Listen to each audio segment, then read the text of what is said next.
Welcome to Doing the Work, a Naples Integrated Recovery podcast. My name is Brian, and this space is for anyone who's tired of surviving the same emotional and behavioral loops, whether that's anxiety, trauma, addiction, or problems in your relationships. Around here, we cut the surface level advice and sugarcoating, no platitudes or bumper sticker wisdom.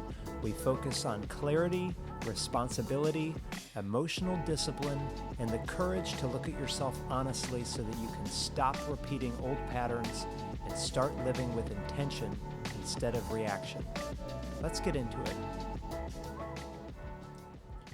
Today I'm going to dive into a little bit of trauma-related work, and a lot of the clients that come in for trauma often have a good amount of self-awareness. Maybe some of them have spent years thinking about their history. Some have tracked their reactions. Others try to make sense out of certain situations that continue to derail them, even though they maybe have already done some trauma work. And most of them can describe their patterns very clearly and articulately, and maybe even their internal experience, that they are able to name and label their emotions. But one thing that a lot of people say is like they want to just get to the root of something, and we can do that in like 3 minutes of what the root is. But what they find in therapy is that understanding themselves does not change how their system responds. And that is the real work, because someone can know exactly why they shut down, why they become anxious, and why they pull away from closeness or stop trusting when things feel real. They can feel calm overall, or usually more grounded or more reflective, but then as soon as the work approaches something that really actually matters, then they tighten up, their mind blanks or attention drifts. And that moment is familiar to anybody who has done some serious trauma therapy. It's also the moment where many approaches change tone. Often, insight becomes emphasized in therapy, or regulation gets reinforced, or exposure is introduced, and there's an expectation that because the person wants to change and understand themselves, that the rest of the system should just follow. But I don't work from that expectation. When I do trauma work, I assume that there are protective parts in the system that learned very early that relying on self or connection was not workable. Parts that stepped in when things became overwhelming and support was maybe absent or inconsistent or unsafe. Parts that took over because the system needed a way to keep functioning, keep performing, and keep surviving. And those parts did not form arbitrarily. They usually organized around real conditions. They learned what reduced risk in environments that were shaped by chaos, threat, neglect, abuse, loss, or instability, and they learned how to contain feelings, limit exposure to danger or threat, how to stay alert, stay useful, or in some cases just stay invisible. They learned what kept the system intact when openness carried consequences, and because of that history, motivation and insight don't signal safety for that system. When someone shows up to therapy wanting change, I don't expect that these protective parts just immediately relax.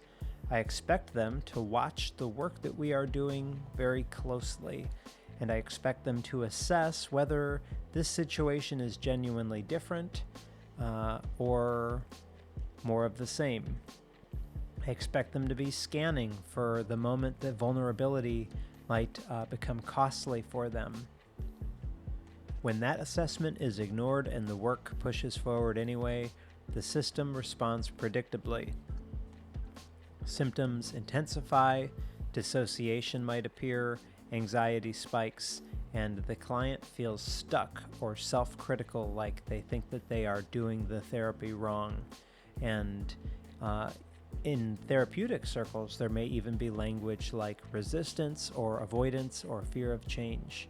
But from an IFS perspective and from that internal protector's perspective, it's something else entirely. It is an attempt to override what has been keeping their system safe. The way that I work begins before symptom change. It begins with building trust inside the system. Trust between self and the protective parts that have been carrying responsibility for years, often without relief or acknowledgement. And until that trust is established, pressure tends to make the system contract. A protective part, tightens because tightening has worked, and it is now checking to see if it still has to do that now in this moment. So the work starts there. Protective parts don't organize themselves around insight or intention. They organize themselves around what the system learned under pressure. This is where a lot of people get confused about their own experience. They assume that once they feel calmer or more reflective, that the rest of the system should just fall in line, or they assume that awareness signals readiness. And from the outside that makes sense, but from the inside it usually doesn't, because protective parts formed at times when the system was overloaded and help was not available or wasn't reliable. The details vary from person to person. Sometimes it was abuse, sometimes it was neglect, sometimes it was a house with emotional chaos, could have been sudden loss or an absent parent, or being expected to function far beyond what was reasonable. What matters is not the category of the event. What matters is that the system learned that it couldn't stay open and depend on connection in the moment. Something else had to step in. And for some people, that might have meant shutting down their feelings. For others, it may have meant staying hyper alert. For others, maybe it meant pleasing parents or someone else, managing, performing, controlling, numbing, staying busy enough to not feel. Those strategies weren't chosen after careful thought. They emerged because they reduced risk at the time. Once a protective part has learned what works, it just keeps on doing it. And it doesn't check whether the environment has changed. It watches for familiar conditions. Protective parts track patterns and stay online until it feels confident that the same outcome isn't going to happen again. So this is why reassurance does not work well with traumatized parts. Telling a person you're safe now doesn't undo what the system learned when safety disappeared quickly and without warning. Protective parts don't operate on explanations or insight, they operate on evidence. So, when someone says, "I know I'm safe, but my body doesn't believe it or I don't feel it," it's not that they're confused. That is a protective part staying fully engaged because it hasn't seen enough proof yet. Another common mistake is assuming that calm equals trust, because a client might feel regulated, present, or curious, and at the same time, a protector may still be scanning for threat or waiting for the moment that things are going to turn. Calm doesn't signal safety to a system that learned danger could arrive without warning. This is where therapy can potentially go sideways, because a therapist might see calm and just move forward, but the protective part sees movement and tightens, symptoms may increase, anxiety might spike, and a client might think that they are backsliding with their progress. From my perspective, I try to look at this that maybe there is a protective part that I have not met yet. And when protective parts aren't acknowledged, they escalate. When they are rushed, they become more rigid, And when they are treated like obstacles, they dig in. The system is not intentionally being difficult. It's doing exactly what it learned to do when things went wrong before. And a lot of internal conflict comes from trying to override this response instead of just understanding it. Many people tell themselves that they shouldn't feel this way anymore, or they push themselves to try to tolerate more than their system is ready for. When it doesn't work, they blame themselves. What's actually happening is simpler, that there is a protective part that has not been given any reasons to trust that stepping back won't leave the system exposed again. Trust is not a belief, it's an assessment, and protective parts are constantly assessing if the conditions that required them are still present. And until that assessment changes, insight stays on the surface. This is why I don't start with emotional processing. If I do that before protective parts have been recognized, then I might create the same dynamic that led those parts to take over in the first place. So before anything can change, protective parts have to know that they are not being ignored, corrected, or forced aside. The protective parts have to know that somebody is actually paying attention to what they have been doing and why. And until then, the system and the client is guarded, not because they want to resist, but because it hasn't been shown that anything else is safe enough for them to do something different. So the place that I start with a client's protective parts is just assuming that they have a reason to be exactly the way that they are. And that assumption changes the entire tone of the work. Instead of approaching a part as something to reduce or manage or banish, I approach these parts as something that has been carrying responsibility. And when meeting protective parts in that way to try to understand them, it immediately lowers the sense of threat inside the system. None of this work is rushed past. Protective parts don't respond well to speed. Speed feels like danger, and most of them learn to operate fast because they had to. So if therapy moves too quickly, then it often mirrors conditions that required protection in the first place. I try to slow all of that down, not to soothe the client, not to calm them, but to give their system enough room to show them what's actually there. And if somebody pauses long enough to notice their sensations, posture, images, or impulses, that's when protective parts really start to show themselves directly. And once a protective part is present, I'm not interested in changing it, I'm interested in understanding its job. How long has it been doing this? What is it trying to prevent? What is it afraid would happen if it stopped doing its job? And that last question is the one that matters the most out of all of them. What is it afraid would happen if it stopped doing its job? Because every protective strategy is organized around fear.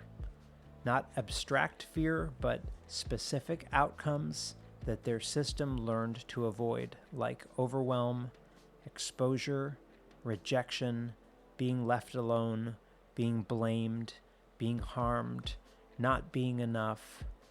And until that fear is named and understood, the protective part has no reason to relax. So I don't challenge the fear or argue with it. I don't try to convince a part that it's wrong. I assume that fear made sense at the time and still feels relevant now. And once a protective part hears that, it usually responds differently than it expects that it has to. What I'm watching for is whether the part feels seen in its effort, not praised, not validated in its effects, but recognized in what it's been carrying. And that recognition is what starts to build trust. Another part that matters is honesty, because protective parts are extremely sensitive to incongruence. If I promise something that I can't back up, protective parts know. And if I avoid discomfort, they notice. If I rush because I want progress, they tighten. So I'm careful about what I offer. I don't promise safety in a global sense. I don't promise that nothing will hurt. I offer specific conditions like slower pacing, choice, permission, the ability to stop, the ability to check back in, and none of those are techniques. They are signals that tell a protective part that this process is not going to override the job that they've been doing.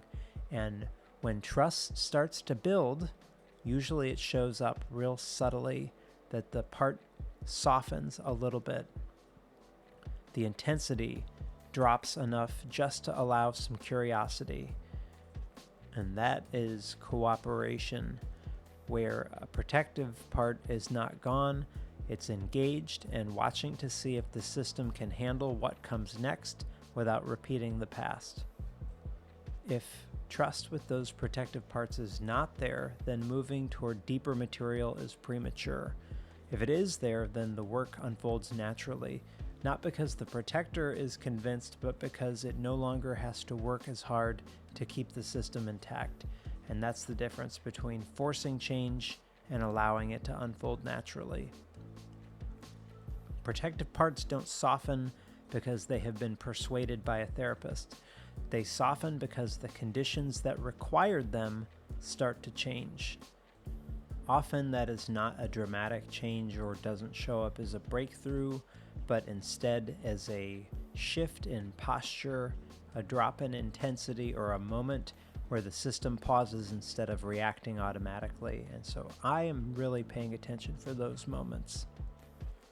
When a protector begins to trust the process, it usually stops working at max volume. But it doesn't disappear, it just adjusts. That the urgency fades just enough to allow something else to move forward. And sometimes that's where clients will say something like that they feel different, even if they can't explain why. And what's different is that that protective part no longer feels alone in the job that it was doing. A lot of protective parts formed in isolation. They stepped in when there was no support, no attuned adult, or no reliable presence. And from that protective part's perspective, it had to handle everything. It had to stay alert. It had to keep the system moving. It had to prevent collapse or humiliation or abandonment or harm. And if therapy moves too quickly toward emotional exposure, it recreates that same isolation.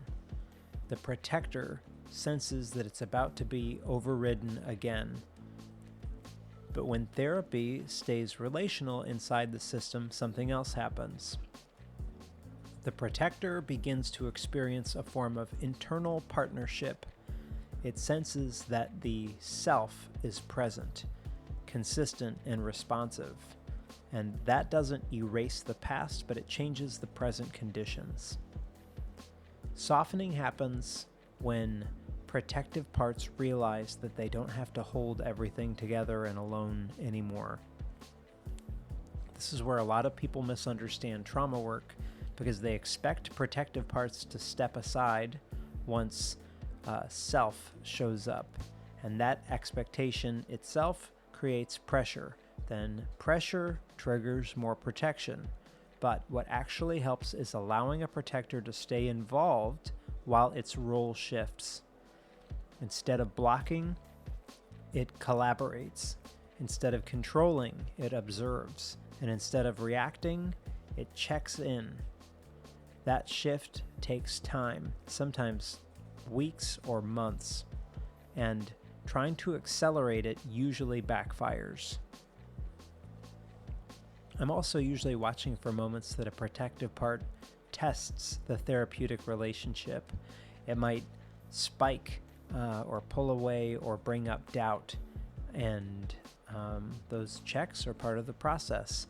The protective part is asking whether the conditions that feel safe will hold under stress. And if a therapist reacts by pushing harder or explaining more, then trust can erode. But if a therapist can stay steady, acknowledge what's happening, and keep the pacing consistent, then trust deepens. Once a protective part feels sufficiently secure, something else that's important happens. It becomes willing to reveal what it's been guarding. And that revelation can take several different forms. Sometimes it's an image or a memory fragment or a feeling that has been walled off for decades. Sometimes it's just an awareness of loneliness or fear or grief that never had space to exist. And this moment matters because it signals that the system believes that pressure won't be overwhelming. That belief doesn't come from logic, it only comes from corrective experiences. The experience of being met repeatedly without being rushed, corrected, or dismissed. And when protectors soften, people often notice a mix of relief and sadness. Relief because the constant effort has eased, but sadness because of the cost of what it's been carrying for so long. And that sadness isn't pathology, it's information, where a protective part has been preventing the system from feeling until now. And at this stage, my job isn't to interpret or analyze anything, it's to maintain the conditions that allowed the protective part to soften in the first place. Consistency, transparency, respect for space, attention to signals of overwhelm. And if those conditions hold, then the work continues naturally. The system moves toward whatever it needed attention with without being forced. And if those conditions disappear, then the protective parts return to their old roles. Trauma work succeeds when the system learns that it doesn't have to choose between staying protected or being connected. And that learning happens through experience, not explanation. If trauma work stalls, it's rarely because somebody is lacking motivation or insight. Most of the time, it is stalling because the system hasn't been shown in real time that it can stay intact without protective parts working overtime. That's why I don't frame this work as convincing people to trust themselves. Trust isn't a decision. It's a result that comes from a system that has had enough corrective experiences of being met without being overwhelmed. Protective parts don't need to be eliminated or bypassed or worked through. They need to be recognized for what they've been doing and why. And until that happens, any attempt to go deeper just feels like another demand that's placed on a system that has already learned what happens when demands increase. This approach changes the goal of therapy. Instead of aiming for catharsis or resolution, the focus is reliability. Can the process stay steady when things get uncomfortable? Can the pace slow down when the system is signaling danger? Can the work adapt instead of pushing forward on a timeline or schedule? And those questions matter more than the technique. When people say trauma therapy finally worked for them, they aren't usually talking about a specific intervention. They're talking about a felt sense of something being different, that they weren't rushed, that their reactions made sense, that nothing had to be forced. And that difference is what allows protective parts to stand down. Once that happens, self doesn't need to prove anything. It doesn't need to be strong or confident or calm all the time. It just needs to be present and responsive enough for the system to register that the conditions have changed. That is why I am careful about how I describe trauma work. It isn't about breaking through defenses. It's about earning a person's system's cooperation. And it's about staying with what shows up instead of chasing what we think should happen next. When protective parts soften, it isn't that they were wrong, it's that they finally have help. And when that help is consistent, the system does what it's been trying to do all along. It moves towards healing at a pace that it can actually tolerate. And that, with trauma, is doing the work. Thanks for spending the time with me. If you found this episode helpful, please share it with somebody who may need to hear it. Be kind to yourself, be kind to others around you. Remember that we're all doing the best that we can with the tools that we currently have, and we are all capable of growing past them. If you'd like to reach out or connect, send me an email, brian@naplesintegratedrecovery.com. I hope to hear from you there. And in the meantime, thanks again for listening, and I'll see you on the next one.